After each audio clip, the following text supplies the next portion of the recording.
Sometimes, a camping trip can turn into a nightmare that will change your life forever. And we had no idea we were just a few miles away from it. My channel is so close to reaching 100 subscribers. If you haven't subscribed yet, it's completely free and would mean a lot if you supported me. Let me know in the comments if you subscribed. I'll be dropping a heart on those comments. And don't forget to share this video. My name is Sam. I'm 26, and for the past few years, I've been going camping with my friends. But that night, it was unlike any camping trip we'd ever had. That night, it turned into a nightmare I would never forget. Last summer, I went camping with my friends Rachel, Emma, and Jack. We were looking for a remote spot, somewhere far from the city, no distractions, no technology. Just pure wilderness. Jack found a place for us, Frostwood Forest. It was abandoned, off the maps, and barely mentioned by locals. They called it Echo Valley. It sounded a bit strange, but we joked about it. The first day was perfect. We built a fire, talked, laughed, and gazed at the stars. But then, at 3:17 a.m., the first repeat began. I woke up in my tent to the sound of Miles's voice. "I want coffee, wake up, guys." I smiled, got up. But something was off. The day felt like it had already happened. The fire was still burning, even though it had gone out hours ago. Rachel made the same joke, Jack cursed in the same way. Everything was exactly the same. The laughter, the words, the gestures. And the time, 3:17 a.m. Every single time. The next night, it happened again. And the next one after that. It was the same day, same fire, same words. But with each loop, something changed. Miles's voice started cracking. Sarah was avoiding eye contact. Jack's shadow was falling in the wrong direction. By the fourth loop, I decided to remain silent. I just watched. And that's when I realized something. They weren't the same. They looked like my friends, spoke the same words, but they weren't real. They were reflections. At one point, while Sarah was staring at the fire, she said, "Time broke here, Ethan. We can't leave. You're still here." My lungs tightened. They were the ones who were trapped here before me. And now, they were stuck in a broken loop, living in an endless night. I tried to escape. I ran into the woods, walked, ran as fast as I could. But no matter where I went, I always ended up back at camp. Every time, it was 3:17 a.m. Sometimes, it rained. Sometimes, Jack didn't have a face. Sometimes, the fire burned blue. But the loop never ended. And I'm still here. Right now, I'm writing this story.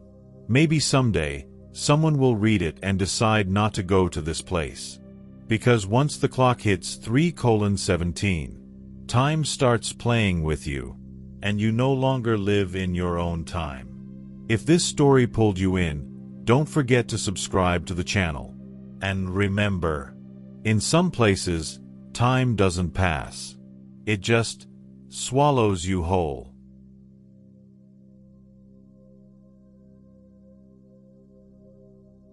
My name is Ethan. What I'm about to tell you really happened.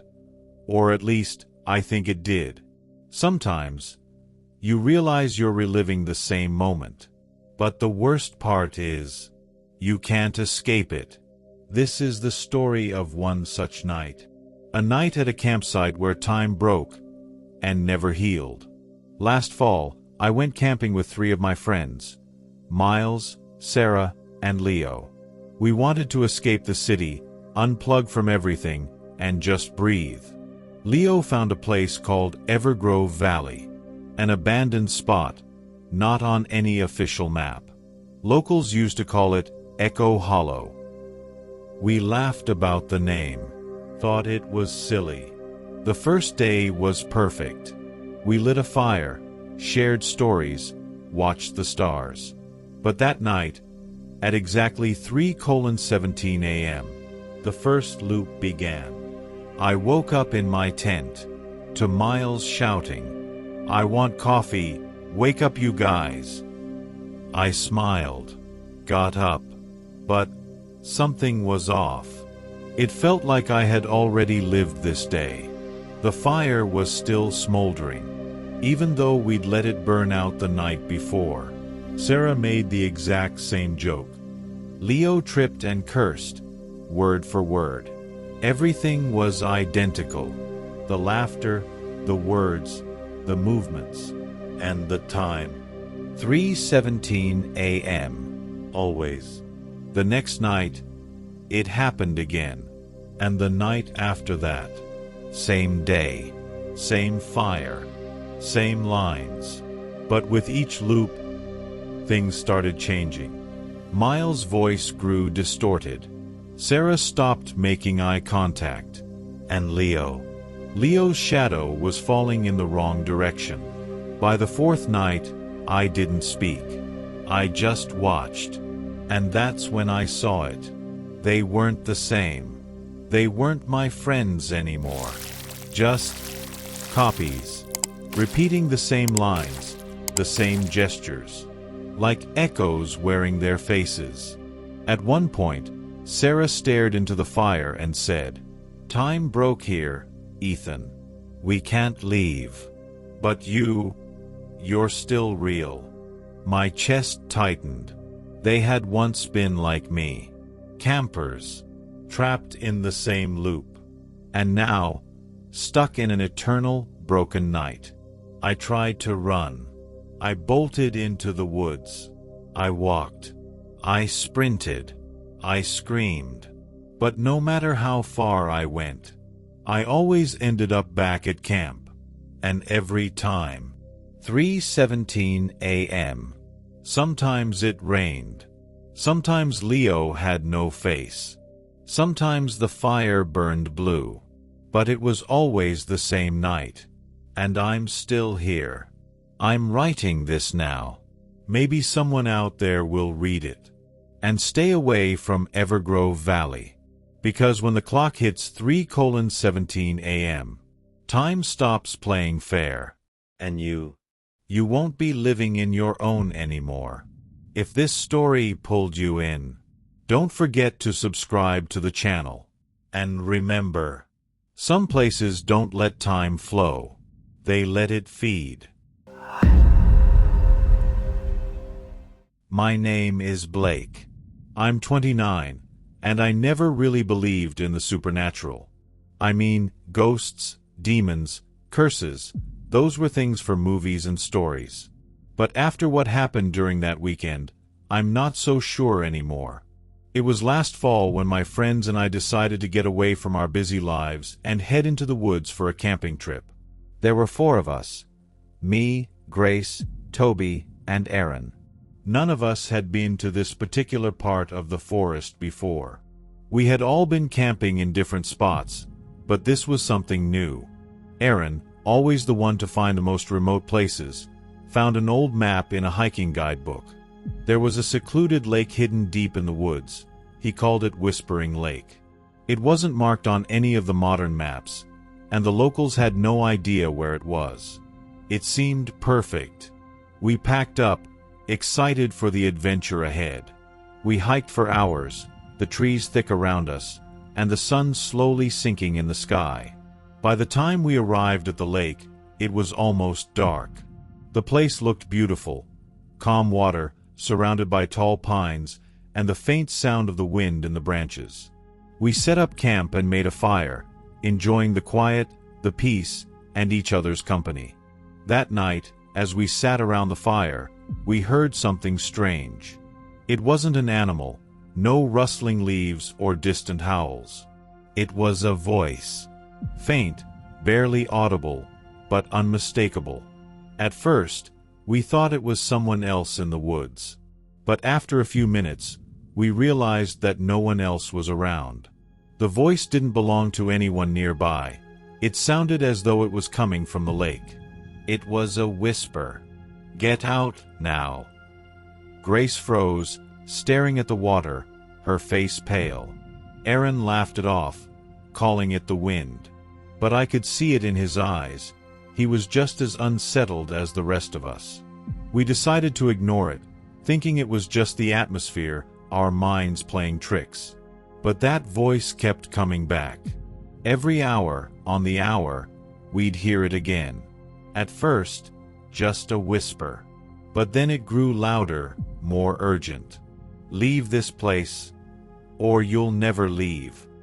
By the time it was past midnight, we were all on edge. Grace and Toby wanted to leave right away, but Aaron insisted we stay. He argued that it was probably just some local legend, some prank. But I didn't feel comfortable. Something about the voice. It felt real, too real. Then things got worse. Around 2 a.m., I went to the lake to get some water. The moment I stepped close to the edge, I saw something that made my heart stop. There was a figure standing in the water, its back turned to me. It was tall, thin, and dressed in something dark. I couldn't make out details, but I knew it wasn't a person. I backed away slowly, my heart pounding, but the figure didn't move. As I turned around to run back to camp, I saw another figure. And another. They were all standing at the edge of the water, staring at me, unmoving. I bolted back to camp, shouting for the others. They didn't believe me at first, but when we looked back toward the lake, the figures were gone. But the whispers had gotten louder, the voice now screaming at us, demanding we leave. That's when the strange occurrences started. The trees around us began to sway even though there was no wind. The fire flickered erratically, casting long, twisted shadows. We could hear footsteps in the woods, but when we looked, no one was there. It was as though something was circling us, watching us. We knew we had to leave, but every time we tried to pack up, we couldn't. The forest seemed to shift, like the path we had walked on earlier had disappeared. The trees had closed in on us, and every direction looked the same. The whispers surrounded us, getting closer, louder, more threatening. "You can't leave. You're already part of it." The last thing I remember was running through the forest, trying to escape. But I couldn't find the trail.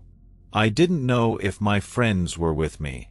I was alone, running, tripping over roots, the whispers chasing me. I didn't stop until I stumbled into a clearing, exhausted, panicked, and barely able to breathe. I collapsed to the ground, and when I looked up, I saw something that would haunt me forever. There, in the clearing, was an old, decaying wooden structure, an abandoned cabin. I had never seen it before, but somehow I knew it was connected to the lake. And standing in the doorway was a figure. It was the same one from the water, only now I could see its face. A pale, hollow expression, blackened eyes, and a mouth that stretched impossibly wide. "You're too late," it whispered. And then everything went black. I woke up the next morning on the edge of the forest, outside the clearing, and I was alone. My friends were gone. I never found them. There were no signs of struggle, no evidence of where they might have gone. I've tried to tell people, but no one believes me. They say I was just scared, hallucinating from exhaustion. But I know what I saw. And I know that Whispering Lake isn't just a lake. It's something much darker. I don't know what happened to my friends. And I'm afraid to go back. But if you ever hear whispers in the woods, and you feel the trees closing in on you, just remember, you're not alone. The forest is alive, and it's waiting. If this story intrigued you, don't forget to subscribe to the channel. And remember, sometimes. My name is Mia, and I'll never forget the night I found myself trapped in the kind of horror story I used to read as a kid. Last summer, My friends and I decided to take a trip to an old mountain village. We needed to escape the city, spend a few days disconnected, with no technology. Leo found a campsite for us, Evergrove Valley. It was abandoned, off the grid, and the locals called it Echo Valley. The name sounded funny to us, and we made jokes about it. The first day was perfect. We set up our fire, hung out, and watched the stars. But that night, at 3:17 a.m., the first loop began. I woke up in my tent, hearing Miles's voice. "I want coffee. Wake up." I smiled, got out of bed. But something felt off. The day felt like it had already happened. The fire was still burning, even though it should have gone out. Sarah made the same joke. Leo cursed again after tripping. Everything was exactly the same. The laughter, the words, the gestures. And the time, 3:17. Every time. The next night, the same thing happened. And the next one. It was like living the same day over and over. Same fire. Same words. But with each loop, something started to change. Miles's voice started to crack. Sarah avoided eye contact. Leo's shadow fell in the wrong direction. On the fourth day, or the fourth repeat, I stopped talking. I just watched. And that's when I realized. They weren't the same. They looked like my friends, repeating the same words. But they weren't them anymore. At one point, Sarah looked at the fire and said, "Time broke here, Ethan. We can't leave. But you're still here." That moment, my chest tightened. They had been stuck here before me. And now, they were trapped in an endless loop, stuck in time's broken cycle. I tried to run.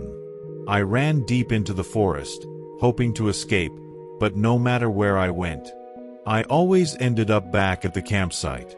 Every time, it was 3:17. Sometimes, it rained. Sometimes, Leo didn't have a face. Sometimes, the fire burned a strange blue. But the loop never stopped. And I was still there. I'm writing this story now. Maybe one day, someone will read it and decide not to come here. Don't go to Evergrove Valley. Because when it's 3:17, time starts to play with you. And you'll never be in your own time again. If this story got under your skin, don't forget to subscribe. And remember, some places don't let time pass. They just swallow you whole.